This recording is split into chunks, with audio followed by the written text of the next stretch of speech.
Note करने से क्या हो जाता है बच्चों, आपका समय बच जाता है, क्योंकि विद्यार्थी का समय बहुत कीमती है, ठीक है ना। तो आपका जितना समय बचे उसको पढ़ाई में लगाएं। और चलिए फटाफट से आज हम लोग सिलेबस समझ लेते हैं।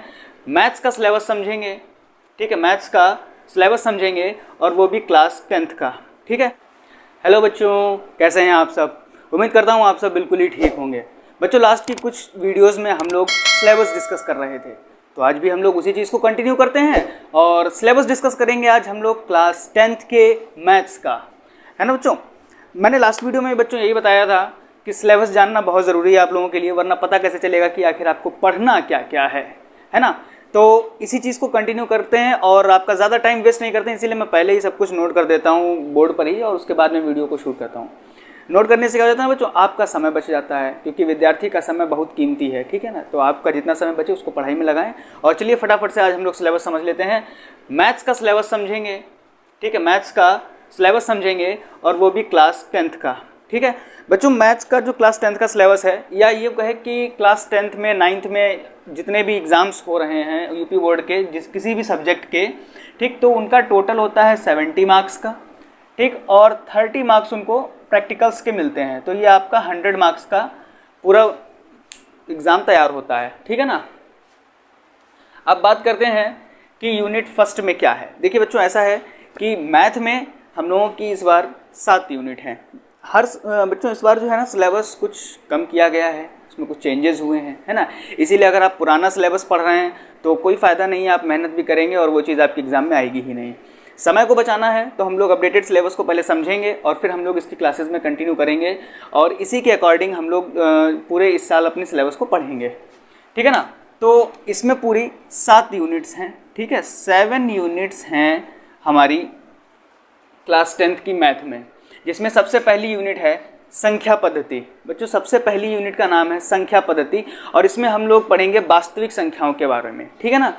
और सेकंड यूनिट है हमारी बीजगणित की, ठीक। अब अलजेब्रा है हमारी सेकंड यूनिट और अलजेब्रा में हम लोग 4 चीज़ों को पढ़ने वाले हैं। इसमें बहुत ही इंटरेस्टिंग यूनिट है ये। सबसे पहले तो हम लोग बहुपद को पढ़ेंगे, ठीक है ना, पॉलिनोमियल्स, फिर 2 चर वाले रैखिक समीकरण। बच्चों 9th के सिलेबस में हमने आपको बताया था, है ना। अब 2 चर वाले रैखिक समीकरण क्या होते हैं, जिसमें x और y 2 वेरिएबल्स होते हैं, ठीक है ना। जिसमें x और y 2 वेरिएबल्स होते हैं उसको हम लोग 2 चर वाले रैखिक समीकरण कहेंगे।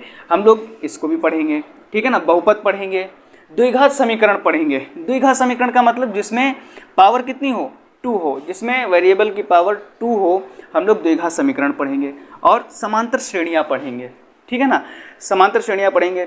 अब चलते हैं हम लोग अपनी यूनिट 3 की तरफ। बच्चों अभी मैं इसके भी बात करूँगा कि किस यूनिट से कितने मार्क्स का आता है, ठीक है ना। यूनिट 3 हम लोगों की है निर्देशांक ज्यामिति, ठीक है ना। इसमें हम लोग एक चीज़ पढ़ेंगे केवल रेखा, रेखा वो भी 2 डायमेंशनल होती है ना, तो 2D में हम लोग पढ़ेंगे रेखा, ठीक है। अब हमारी 4th यूनिट इंपॉर्टेंट यूनिट है, ठीक है ना, ज्यामिति। आपको मालूम है कितनी इंपॉर्टेंट यूनिट होती है ज्यामिति की। इसमें हम लोग 2 चैप्टर्स पढ़ने वाले हैं। एक तो हम लोग ट्रायंगल्स पढ़ेंगे, ठीक है ना, ट्रायंगल्स पढ़ेंगे, और दूसरा हम लोग वृत्त यानी कि सर्कल पढ़ेंगे, ठीक है ना। अब यूनिट 5 की बात करते हैं। यूनिट 5 है त्रिकोणमिति, ठीक, बहुत ही इंपॉर्टेंट और बहुत ही इंटरेस्टिंग सी ये यूनिट है, बहुत ही अच्छी यूनिट है बच्चों। बस ये है, अगर आपको एक बार ये यूनिट समझ में आ गई तो फिर इससे रिलेटेड कोई भी क्वेश्चन आए आप बहुत आसानी से सॉल्व कर सकते हैं। और इसमें भी हम लोग 3 चीज़ें पढ़ेंगे। क्या क्या पढ़ेंगे? सबसे पहले तो हम लोग इंट्रोडक्शन पढ़ेंगे, ठीक है ना, कि त्रिकोणमिति होती क्या है, ठीक है। और फिर सेकंड वाले में हम लोग पढ़ेंगे सर्वसमीकाएँ। सर्वसमीकाओं का मतलब होता है इसके कुछ फॉर्मूले हैं, ठीक है ना, उनका हम लोग डेरिवेशन देखेंगे, उनका प्रूवमेंट देखेंगे, ठीक है। ये चीज़ें इसमें पढ़ेंगे हम लोग सर्वसमीकाओं में। फिर परिचय है पहला, फिर दूसरा सर्वसमीका, तीसरा है ऊंचाई और दूरी। ये बच्चों एक चैप्टर है, इसका नाम है हाइट एंड डिस्टेंस, है ना, हाइट एंड डिस्टेंस, ये चैप्टर का नाम है, हम लोग इसको पढ़ेंगे। उसके बाद में 6th यूनिट है हमारी मेंसुरेशन। अगेन 9th में भी है, 10th में भी है, ठीक है ना। मेंसुरेशन में हम लोग क्या पढ़ेंगे? वृत्तों से संबंधित क्षेत्रफल। हम लोग सर्कल के क्षेत्रफल के बारे में पढ़ेंगे और पृष्ठीय क्षेत्रफल और आयतन, यानी कि ये 3D की यूनिट है ना, ये 3D है, आयतन 3D में होता है ना। पृष्ठीय क्षेत्रफल और आयतन को पढ़ेंगे। और हमारी बिल्कुल लास्ट यूनिट है सांख्यिकी और प्रायिकता। बच्चों 9th वाले सिलेबस में आपने ये चीज़ देखी होगी कि उसमें केवल सांख्यिकी थी, ठीक है, और इसमें उन्होंने प्रायिकता को भी ऐड कर दिया है। तो हम लोग 7th यूनिट पढ़ेंगे सांख्यिकी और प्रायिकता। इस तरीके से आपकी ये 7 यूनिट हैं, ठीक है ना। 7 यूनिट में इतने ढेर सारे चैप्टर्स हैं।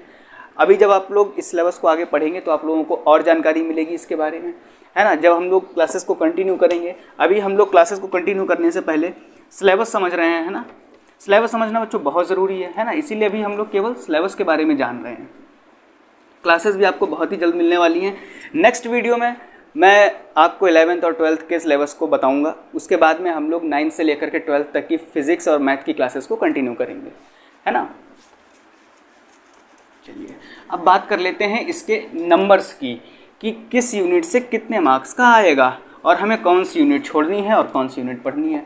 तो बच्चों लास्ट टाइम भी मैंने यही कहा था और इस समय भी यही कह रहा हूँ कि हम लोगों के लिए 7 यूनिट्स हैं, तो सारी ही इम्पॉर्टेंट हैं। हम किसी भी यूनिट को छोड़ नहीं सकते हैं, वरना नुकसान किसका है, हमारा ही है।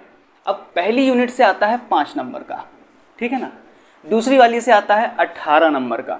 5 नंबर की संख्या पद्धति आती है, सरल सरल से क्वेश्चन आते हैं, ज़्यादा कठिन नहीं आते हैं। यूनिट 2 बीजगणित है। बीजगणित से सबसे ज़्यादा नंबर से आता है, अलजेब्रा से पूरे 18 अंकों का पूछा जाता है, ठीक। 3rd यूनिट है हमारी निर्देशांक ज्यामिति। इसमें 5 नंबर का आता है, अगेन ये भी 5 नंबर की संख्या पद्धति, 5 नंबर का हमारा निर्देशांक ज्यामिति। और फिर हमारी ज्यामिति से आता है पूरा, मतलब ज्योमेट्री से आता है 10 नंबर पूरा, ठीक है। त्रिकोणमिति से 12 नंबर का आता है। देखिए फर्स्ट जिसमें सबसे ज़्यादा मार्क्स का आता है वो है यूनिट सेकंड, 18 नंबर का। सेकंड जिसमें सबसे ज़्यादा नंबर्स का आता है वो है हमारी त्रिकोणमिति। तो ये 2 यूनिट तो हम लोगों को पढ़नी ही पढ़नी है और बिल्कुल ऐसी पीनी है, ऐसी हम लोगों को इनको याद कर लेना है कि हम लोग इसको बिल्कुल शरबत बनाएं और घोल कर पी जाएं, ऐसी बात हो जाए, ठीक है ना। इतने अच्छे से हम लोगों को ये यूनिट समझनी है दोनों, ये सेकंड ये फर्स्ट। इसके बाद में हमारी 6th यूनिट से आता है 10 नंबरों का। ये भी बच्चों इंपॉर्टेंट है, जिसमें से 10-10 नंबरों के आ रहे हैं, ये भी हमें ज़रूर पढ़नी है। यूनिट 6 और यूनिट 7 दोनों से ही 10-10 नंबरों का आ रहा है, ठीक। और यूनिट 4 से भी 10 नंबर का आ रहा है। जो जिनसे कम क्वेश्चंस पूछे जा रहे हैं, सिर्फ 2 ही यूनिट ऐसी हैं जिनसे कम क्वेश्चंस पूछे जा रहे हैं। पहला यूनिट फर्स्ट संख्या पद्धति और तीसरा निर्देशांक ज्यामिति, ठीक है। लेकिन अगर हम इन दोनों के मार्क्स को आपस में जोड़ दें तो ये भी 10 नंबर के बच्चों बन जाते हैं, है ना। इसलिए हम लोगों को इन्हें भी पढ़ना ही है, ठीक।